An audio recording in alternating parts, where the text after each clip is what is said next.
que los que intervengan. En primer lugar, tiene la palabra don Pedro Casares, su portavoz. Muchas gracias, señor presidente. Buenas tardes, vicepresidenta. Bienvenida a esta comisión. La importancia que en los próximos años tienen los retos económicos en nuestro país es evidente y en buena medida prueba del hecho de que el presidente del Gobierno haya querido elevar al rango de vicepresidencia tercera del Gobierno el área de asuntos económicos y transformación digital. Tenemos, por tanto, desde el Gobierno, pero también desde esta Casa, desde el Parlamento de la Nación, la tarea de afrontar esos retos con dos instrumentos esenciales para que nuestro país siga avanzando, como son el diálogo y la puesta en común de amplios consensos que garanticen un progreso seguro para toda la ciudadanía.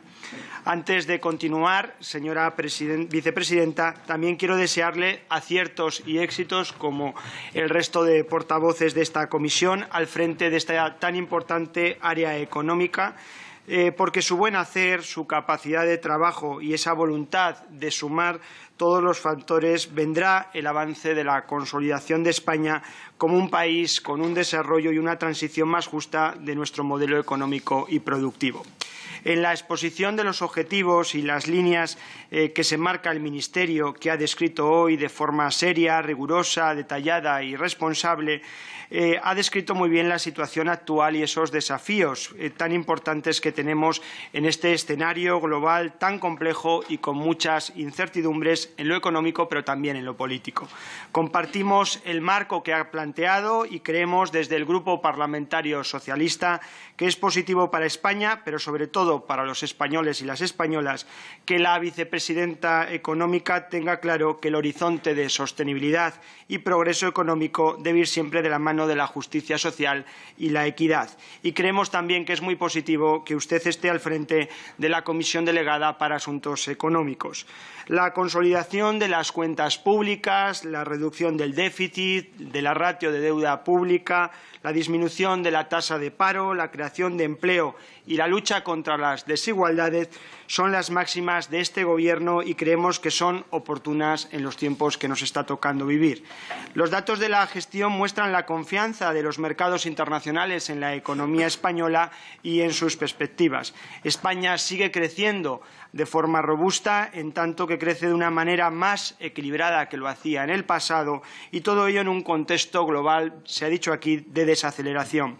En primer lugar, porque mantenemos un ritmo de crecimiento superior al de nuestros socios europeos, una dinámica que, según todas las previsiones, se prevé también que continúe en los próximos años, y esto a pesar de ese contexto de ralentización y que países como Alemania estén bordeando la recesión, especialmente en el sector industrial, lo que evidencia todavía más la muestra de que nuestra economía está resistiendo mucho mejor. En segundo lugar, porque por primera vez la economía española crece con capacidad neta de financiación frente al resto del mundo. Esto permite mantener de nuevo también por primera vez un crecimiento económico con superávit por cuenta corriente, con ratios sobre el PIB superiores al 3%, lo que reduce también nuestra vulnerabilidad frente al exterior. Y, en tercer lugar, nuestra dinámica de crecimiento continúa sin presiones inflacionistas. Es más, muestra unos buenos resultados en términos de competitividad-precio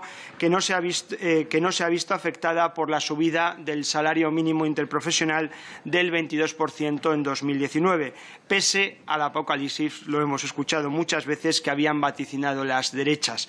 De este modo, según los datos del índice de tendencia de competitividad, el pasado año cerró con una mejora de nuestro país frente a los principales socios de la Unión Europea, la OCDE o los países BRIC. Por tanto, y a falta, también es cierto, de un análisis detallado por sectores, la subida del salario mínimo en nuestro país ha permitido recuperar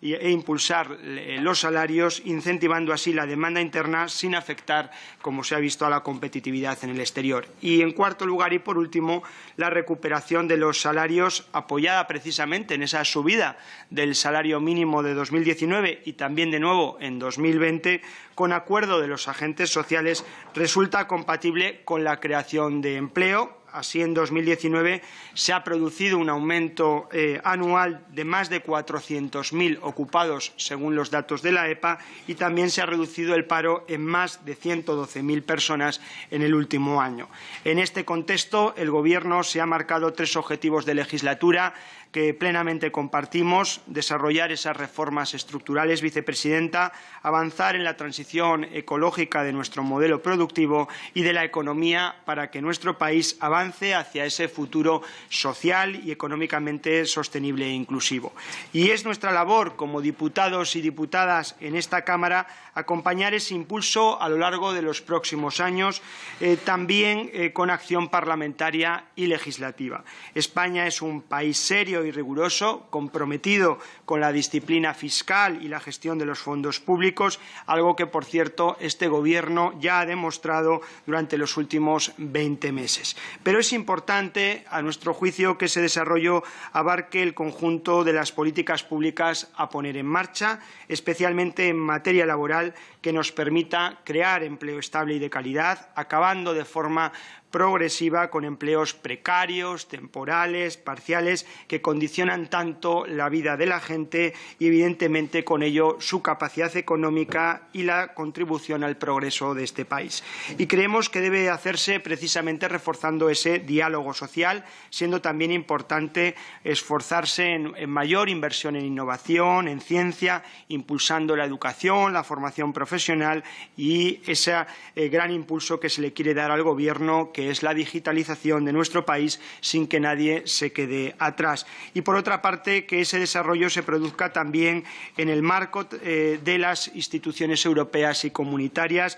para que caminemos junto a nuestros socios europeos en ese proyecto común colectivo que, señora vicepresidenta, también usted ha descrito. Tenemos, por tanto, mucha tarea por delante. Como les decía, la responsabilidad es compartida del Gobierno y de esta Cámara y vamos a estar dispuestos a trabajar conjuntamente, compartiendo una idea con la que voy terminando, que es que debemos aprovechar la actual fase expansiva del ciclo económico para reducir esas desigualdades y desequilibrios que todavía presenta la economía española, pero también para sentar las bases de ese crecimiento más sostenible e inclusivo. Aprovechemos esta tarea, señora vicepresidenta. Muchas gracias por esa buena predisposición ante esta Cámara y le reitero algo que decía al principio.